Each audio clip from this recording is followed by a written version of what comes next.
First of all, Molly, thank you so much. Actually, a very insightful presentation. And it's good to hear some questions because this is question time. After a couple of dozen slides, we get to ask some questions. The rule here is there's no adult beverage unless you ask a question. And I'll do my best to end on time. Going to just actually cover hopefully a couple of slides on my presentation, which is not there. Okay, I'll tell you what we'll do. I'll just, in real time, you've already met Alex and John, but we had a last minute change with Steve Yatko at the very end here on my right. Steve has joined the panel tonight. He is founded OTE Technologies about 6.5 years ago. Prior to that, spent some 20 years in Credit Suisse running and heading up their IT organization. And with some luck, we now have some slides. No? Okay. So, tell you what, guys, spend 2 minutes, introduce yourselves, starting with you, Alex, please. Okay, I'm Alex Woody. I've been the editor at Datanami for nearly two years, a year and a half or so. I was writing tech journalism in the enterprise IT space before, so covering IBM mainframes, AS400s, and stuff like that. I still write about that stuff. But when I got a chance to write about big data analytics, I jumped at the chance. It's way more interesting than the ERP space. The ERP space is kind of, everything is kind of settled down. It's kind of boring from a journalist perspective, I guess. But there's so much exciting stuff happening in big data right now. I feel like I'm like a pig in slop. There's always interesting stuff to write about, so I feel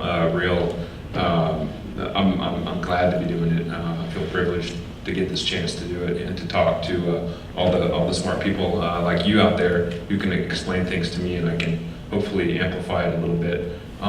So yeah, there's a lot of hype in big data right now. I think that's because it's moving so quickly. There's so much going on with all the open source stuff happening in Silicon Valley with the Hadoop ecosystem. There's a lot of promise there. Maybe it'll pan out, maybe it won't. We just have to, I guess, wait and see how it all evolves. I think the big question on everybody's mind is, what's the right architecture that we need? Is it going to be an HPC type system? Is the architecture from the Hadoop distributors, the web scale guys? Is that going to be it? What's going to take the lead and take us into the next period of big data, because it's just growing exponentially. It's getting bigger and bigger all the time, as you all know. So it's fascinating to watch it all unfold, and I just feel privileged to be along for the ride. So.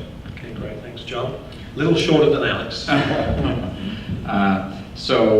I'm John Russell, the editorial director, and I'm probably the least expert in big data on the panel up here, but I have looked at it in some length in a prior life when I was covering life sciences, and so the things that Molly mentioned earlier, for example, trying to process Steve Jobs' genome fast enough to keep pace with a cancer, and we've made the kind of changes to, well, maybe that could be done. And even today, I know I'm knowledgeable of a certain number of projects, but they still can't do that. And with this research, that sometimes is the slowness of data processing is what's making the decision. So we'll not do the sequencing because we can't get through the data fast enough. So in the big data terms, my interest is really around two things there. One is looking at some of the infrastructure. So how do you use some of the hardware infrastructure and some of the operating systems like Lustre to speed that whole process up when you're working with, let's say, genomics files. A whole genome file is quite large and you can generate them very fast. What's the best way to do that? And I think that's something that's still not clear in the life science community from my experience, and so I'm interested in learning that over the next year. I don't know that I have great insight other than people are using Lustre quite a bit and looking to see if they can have HPC versus traditional cluster approaches to that. The other question I have is around skills and acceleration. So skills, it seems to me that everything I hear is that the skill set in the big data community is still a relative scarce commodity. It's not always clear what that means, what specific skills we're talking about, but clearly there is a sense that the skills are missing. So one of the things I'm hoping to talk about over the course of this week more is what do you think the skills are that are critical, and are they missing? What do we need to do to fill that gap? And the last thing that I find really interesting, really triggered from reading some of Alex's stuff, is the whole notion of sort of in-memory processing as an accelerating technology. You know, how is that coming along? Is anyone here using it? It seems like that's an important way to go. I'd like to, in my conversation, frankly, learn a little more about that. But I think that's those are my 3 years of interest right now. Thanks, Steve. Yeah, so over 20 years of experience on Wall Street. Started my career actually as one of the key developers building out our first trading systems in the 90s at Credit Suisse, which launched actually my role of being CTO of mission critical systems for about 8 years, which meant that I had the responsibility for all trading and analytics globally for the firm, which meant developing all the software as well as designing how the infrastructure should operate underneath it to support, the most competitive environment that we had globally. I was then asked to move into a much more advanced role in technology. I created the firm's first IT R&D organization, which I ran for almost 8 years, which essentially was the driving force behind a lot of the innovation happening globally in the firm. Very focused on bringing emerging technology to life in some of the most competitive areas of the firm, obviously trading. Some of the lowest latencies, the nanosecond latencies, which were actually microseconds back then, but also into the global scale of algorithmic trading and all the analytics that went into building all of the algo engines and smarter routing around our firm globally. I left and formed Octane Technology, which is essentially a copy of the model that I created at Credit Suisse running my R&D organization, which I had a small team of technology experts that have a very strong understanding of the financial service trading and analytic business, where we actually sat on the desk during our years at Credit Suisse and really learned the business, but also have a strong application background in support of what the business challenges were, but also that infrastructure to ensure that the plumbing we were building would be state-of-the-art and giving the most competitive edge that we could. And so Octane is very much now about that small team of experts of Wall Street in trading analytics with a lab where we can help large enterprises, banks, even pharma, help innovate, particularly today around this big data ecosystem where there is a skill gap, there's a whole inability to actually try things as well, so the environment is gapped as well because we're not playing with individual NICs or just switches, but it's really a whole cluster that has to be configured, tested from an infrastructure and software. And then we obviously give that advice back during our testing with all the assets that we have in our lab to help our clients make the best decision they can while they're learning about the whole ecosystem.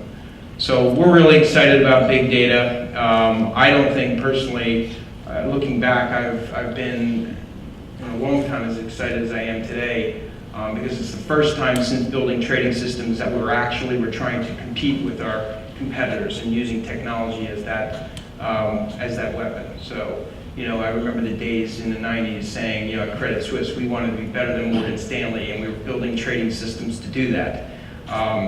There was a huge gap of at least over a decade where that wasn't happening. It was more about using individual technologies to accelerate competition, but not competing as a firm. This big data is for real.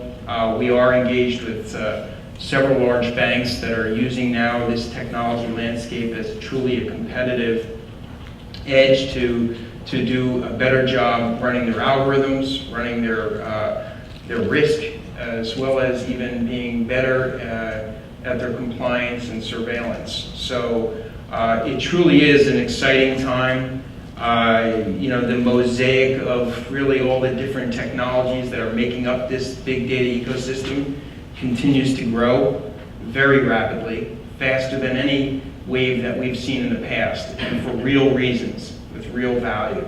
So this is not just a passing trend.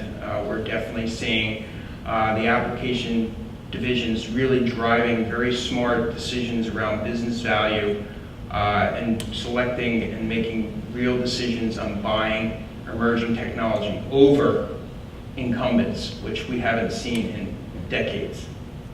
So we're seeing decisions being made where the incumbents aren't even a part of, especially in storage. Thanks, Steve. I've been in this business a lot of years. I've been in this business since cloud computing was called time sharing, and big data was called gobs of data. And the disk drives are as big as this pedestal here. Steve also is a partner of ours with Tabor Insights, so we're very much involved in this game together. A new definition of big data, one some of you may not have seen. Big data is like teenage sex. Everyone's talking about it. Nobody really knows how to do it. Everyone thinks everyone else is doing it, so everybody claims they're doing it. And that's very much the thing we see. A lot of things happening, a lot of things going on, huge amounts of press, huge amounts of coverage, but is it real? We've already introduced panelists, don't need to do that. Trends. Some of the trends I see, I think Alex talked about some of these. Are we seeing the second, the third, and the fourth wave, or fourth coming from the big machine? The big system, huge memory, huge system, mainframe class. Is that really going to happen? Predictive analytics in the big machine, is that really going to happen? In-memory computing, in-memory databases, are those for real? Are they going to happen? Are they going to change the world?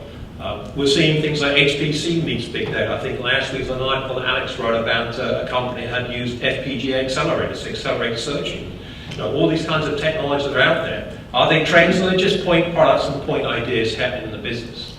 Internet of Things. What are, again, the next coming wave? More data, big data, real-time data. Whether you're a utility company doing meter reading or a bank or whatever, it's going to change the world with more data.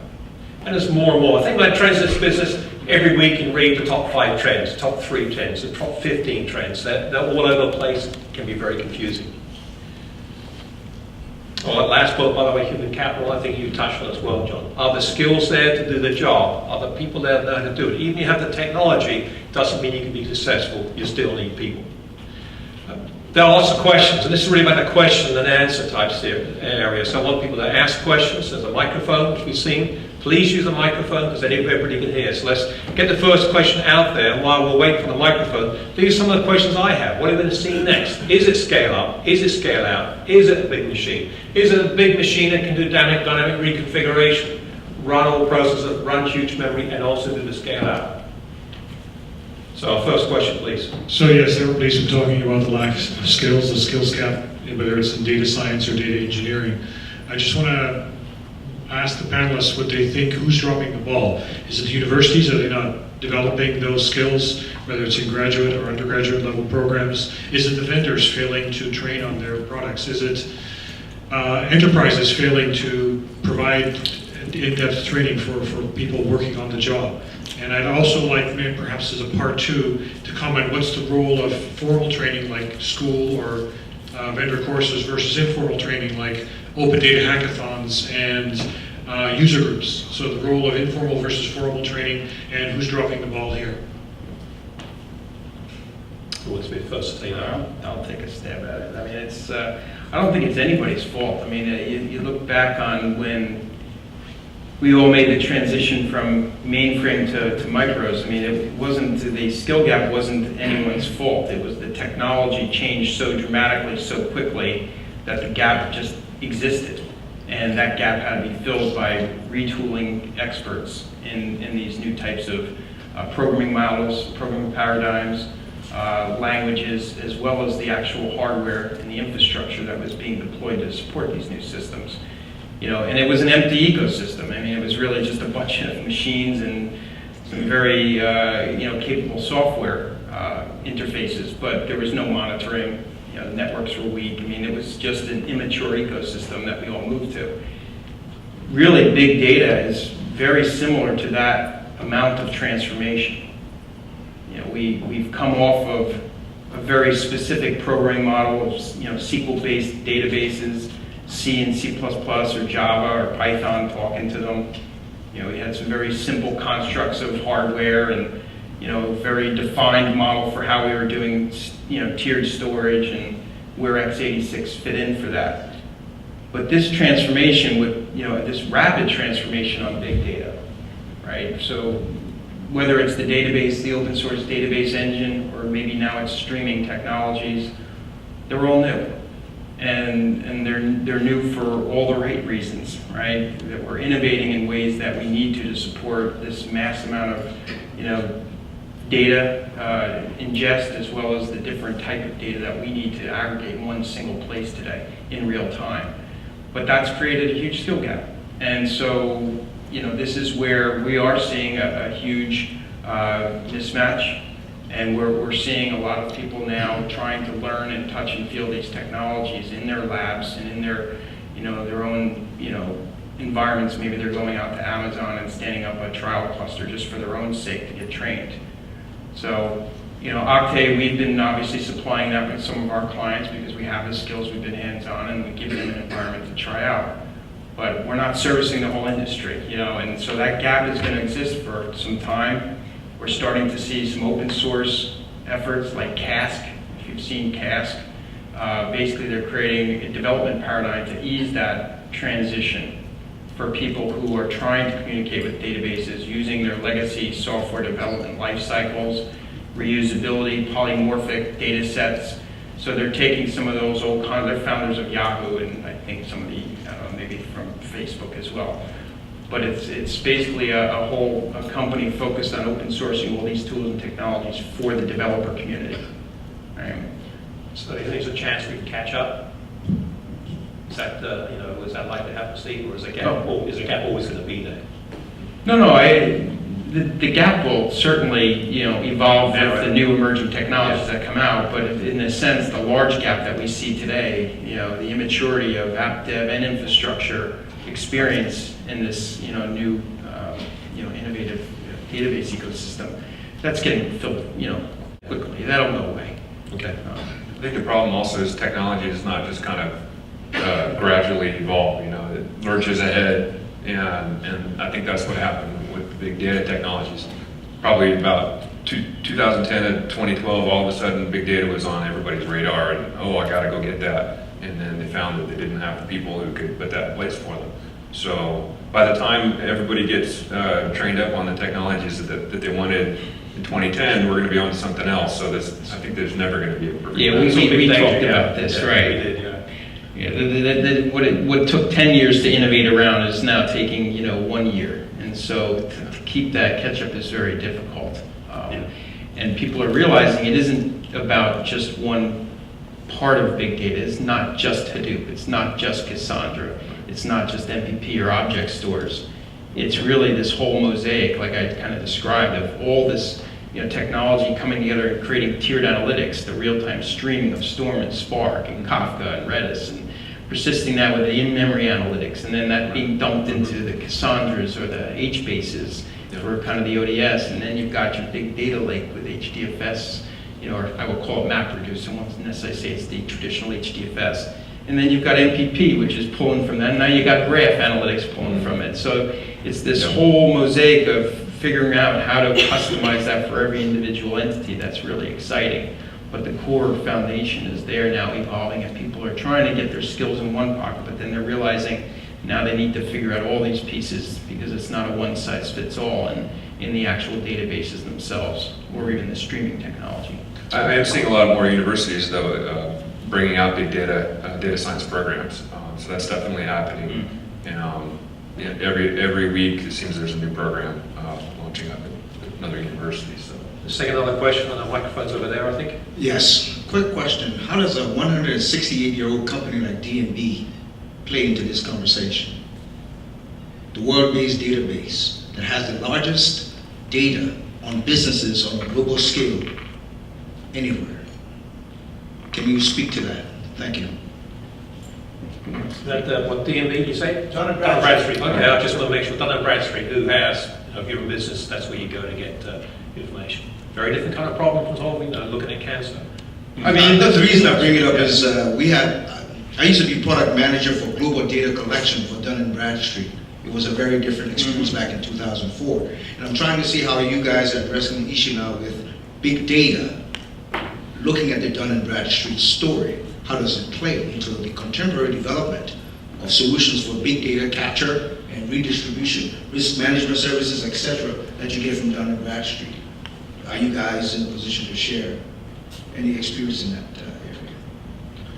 area? I think they're, I know Dun & Bradstreet is active in that regard. I think they partner with a company called, was it First Rain? So they're partnering with a company that allows them to combine all that data that they have on companies and connect it with what's happening on Twitter maybe, or social media streams. And they're a trusted provider that procured data, and I think they're going to continue to do that. Yeah, I mean, that's the exciting promise of these big data platforms, is it doesn't matter, I mean, we all grew up where, in the IT field, with the existing databases, everything was siloed. You had your structured data in a lot of different silos for performance reasons and resiliency and obviously scalability constraints.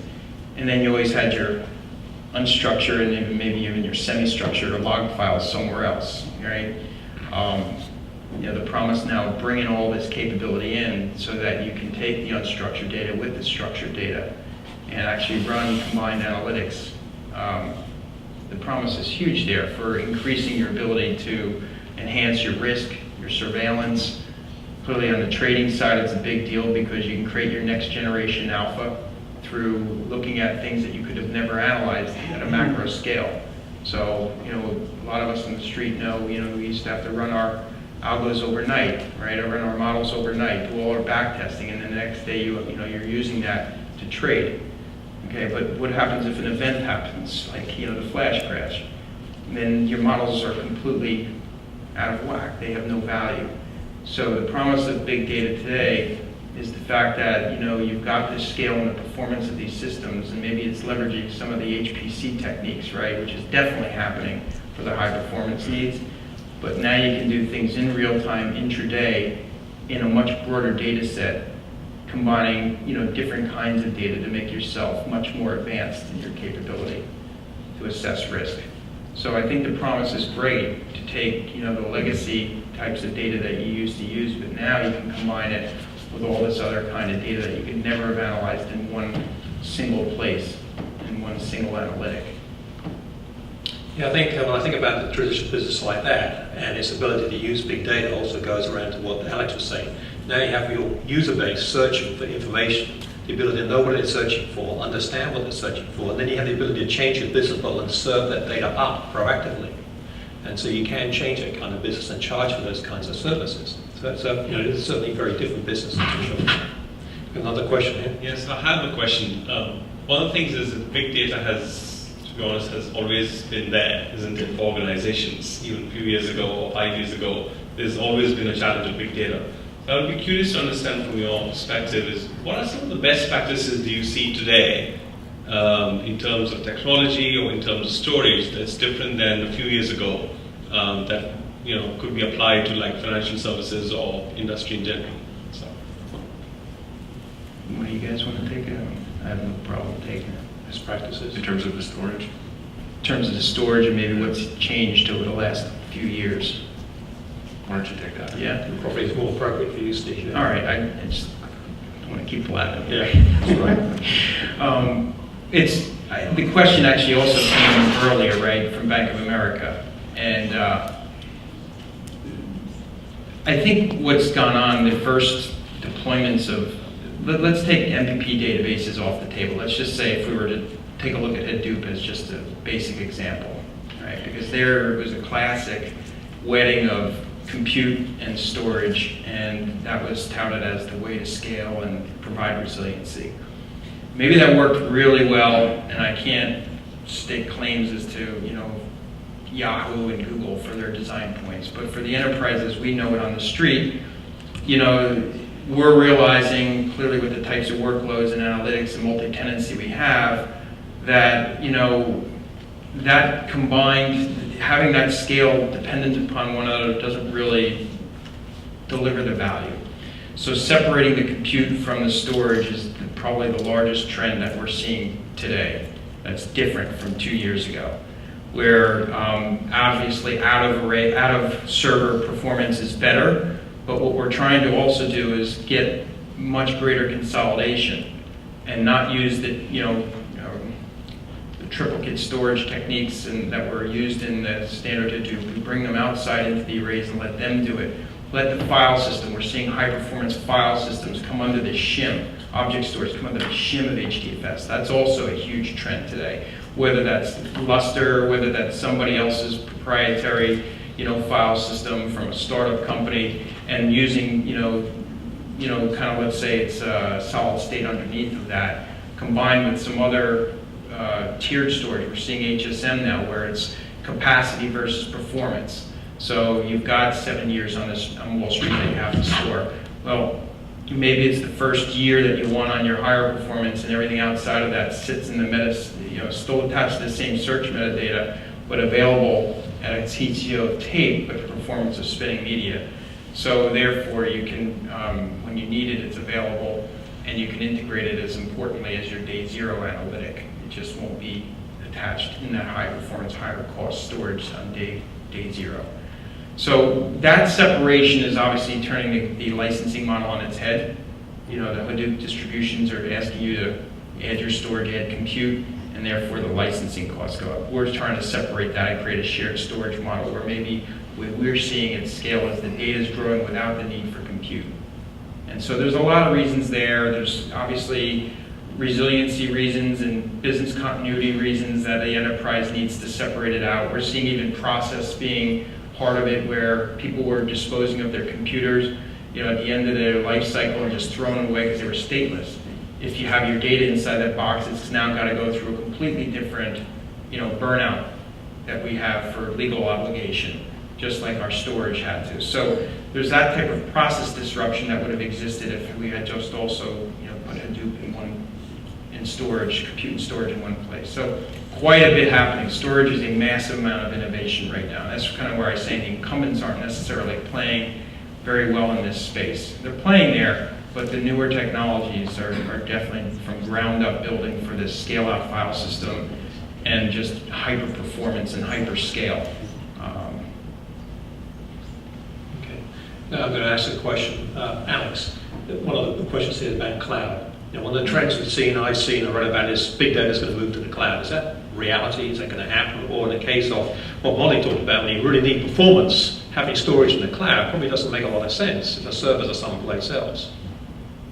I think a lot of the new data points that are going to be collected are going to originate in the cloud. So some people say it makes sense, just leave it up in the cloud. If you don't need to bring it down and house it on site for legal reasons, if it's not sensitive, if it's some sensor data from the Internet of Things, you might as well just leave it on the cloud and pull it in. And so it might just be a little easier to do it that way rather than mess around. Okay. Yeah. Okay, we need some more questions, but no adult beverages without questions. Hand goes up immediately. We can't let the beverage go away. Of course. Oh, I can't. Well, I try to drink it all myself. So I understand keeping a lot of the data in the cloud, right? That makes a lot of sense. But what I haven't heard a lot of is how people are handling security. So that's the number one thing I think about with the clients, right? So from the financial services industry, I work for Thomson Reuters, and we have a lot of content that I consider public content, and we'll store it for you. But then the client's going to have their own private data they want to blend with that. And then the concept of maybe they want to put that private data up into the same cloud where we have our contents. They can do those calculations, right? Go across that. My view is, where do we see security going, and who's actually driving and innovating in the security space? And is that going to get standardized? Now, that's a really good question. We talked about that lunchtime today, Steve and I. When you look at the cloud computing, some of the inhibitors are security. Where's the data? Who owns the data? Who can see it? It's a really big issue. John or Alex, comments on security. In the Hadoop space, it's kind of being bolted on after the fact, since it was developed originally without really any concern for security. So they're going through those pains right now. But I think, from what I can tell, they are making some headway there. Yeah, it seems so often the case is you you don't do anything about security until you have a problem. Yeah. So, the data's gone, it's been compromised. So it has to be designed and architected in. Yeah, I mean, the ultimate is really what's happening with the data at rest, putting the encryption right there. So, the key management, so that in your example in the multi-tenant environment, even if I was still at Credit Suisse, I'd have the same issue, right? I had a private bank. I got all the Chinese walls that, you would have if you were servicing local clients. We had that at Credit Suisse. So that encryption and data at rest is serving we're talking about one platform serving a bank, right? Or one platform serving your clients. It's the exact same issue, and it's a serious one. We've seen it before, right? We've seen it before, even in virtual machines and your own private clouds, and trying to create those shared environments with workloads and data at rest.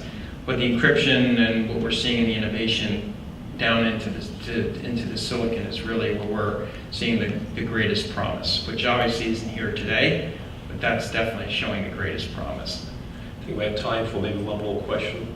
So on the security question that just preceded this, I work for Citigroup, and one of the ways that we're approaching the security aspect is we're really taking a second look at data classification, data tagging, and metadata about data. Is there a way that we can leave that unencrypted, but in such a way that we can still do big data queries? How would we address data privacy across the globe? Citigroup is a huge global infrastructure, and many of the global privacy laws are changing very rapidly and becoming much more restrictive. So a couple of years ago, we saw this big push to consolidate data, reduce the number of data centers, bring your data into certain places, and then slingshot it around the world. And we're being kind of forced back into that disparate data has to stay in country. So that's come to the forefront of some of the work we're doing in the big data space. And we're really taking a finite look of not saying, no, you can't do that from a security perspective, but what are you trying to do? And let us help you figure out a way to do it, but still protect the data that you want to use it with. So data classification, data tagging, metadata about data. How can you use that to accomplish some of your big data goals, perhaps without actually moving your data? Or could you coexist it in a Hadoop infrastructure, in a MongoDB infrastructure, and still accomplish some of those goals? You just described the answer. That's the tactical, that's all we can do, right? I mean, we don't have the encryption at rest, so that's exactly how people are solving it today. And it's the overall governance and how you deal with the higher level constructs of who can access the data at the application layer is the only way to do it. Okay, yeah, so you're right, it was a very good answer to the question. So we still have one more time for one more question. So there are a lot of things involved in big data. There's HPC, there's the storage, there's the analytics, there's the security, there's all that. There's a lot of skills that are required. So from your experience, which organizations have all the teams that are doing it right that we can learn from? Cool. That's a tough question. I'd like to say my clients are doing it right. I mean, I think to some extent, how do we get started? I think come talk to us afterwards. I cannot answer it that way. That's a leading question too. Part of what we do is trying to help companies adopt that kind of technology with big data. So I think that's really what we do, Steve, right? Yeah, exactly. So how do we get started? No, So, yeah, it's a real question, Yeah. and then the problem is anybody really doing it all right? Yeah. It is such a transformation that it's who's getting it right enough, to make their implementation successful. Because if there isn't everything, it isn't there. Like you said, even the skills.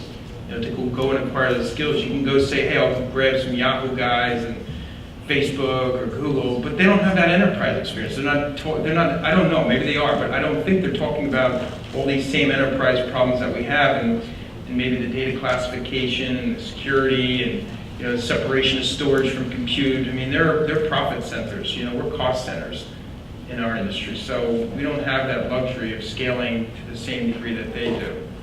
Maybe it's not a luxury for them either, but they can do it. Where in the enterprise, it's a huge gap. So the skill gap is something that can't be solved overnight, right? So, So, I have a quick a suggestion for the question before in reference to security. There was a company presenting last month, Secure Channels. I don't know if any of you were here last month, but I think that's a company that's going to be able to adequately address your issues and your concerns about security. They actually won the session for the Data Center Insights presented by Engage Events at this same location last month. I know who they are, yeah. First of all, it's the very last slide, then we're going to break, but thank you very much. I know that the last event in September of last year, Tom actually showed this chart. This is a Gartner chart of the hype cycle, etc. And if you look carefully, we can't read unless your eyesight's really good, but big data has gone all the way up at the top, and it's maybe a little bit down. It's not a pointer here, I don't think. I did not do it. Okay, that's the red button it is. There we go. That's what big data is. So from Gartner's point of view, and this was sort of mid last year, they said it's coming down the other side towards the oh, that's good now, turn it off. Oh, great buttons on this machine, by the way. So I don't know, we had a formal, I mean, who agrees with this chart, first of all? Do you think it's reached its hype cycle and it's coming down the other side? Well, Steve, I think it would be also interesting and sort of somewhat comical is to overlay the very first slide with this last slide, and that is the teenage sex metaphor. Yeah. I think I'm still climbing. Yeah. I think that's up here somewhere. The hype cycle. And then down into the trough of disillusionment. Yeah, that's very true. I guess the other thing is there are so many points in this quadrant that it's not easy to... Yeah, it's hard to read, that's true. I mean, I just basically, I took this off the web today, I just moved it across. Fortunately, I still did the source Gartner, so it's there. But obviously, they like, many of them, whether it's IDC or Forrester or 451, a lot of analyst companies out there, and they print a lot of the stuff about trends in the industry that change all the time, there's no question about that. But it'll be interesting to see where they think 2015 is. But Internet of Things is all about big data, Yeah. which you see on the top. Yeah. So it's actually, you are having a new name now, which is Internet of Things. Yeah. So essentially, it is a subset of big data. Sure, I agree. What's going to drive the data, yeah. Back to the discussion about the security we were just hearing about, you'll see right in the bottom left corner. Oops, sorry. Just beginning, it says life is digital security. Yeah, I mean, they got big data here labeled as a technology. So you really can read the chart. I mean, it's not a technology. I mean, you can't even agree with it. It's an ecosystem. Yeah, and Yeah, so... it's not a point product, it's not a point asset, there's a lot more than just that. Yeah, good point, Steve, it's not a technology. Yeah. Okay, with that, folks, thank you so much. Thank you, panelists, Alex, John, Steve.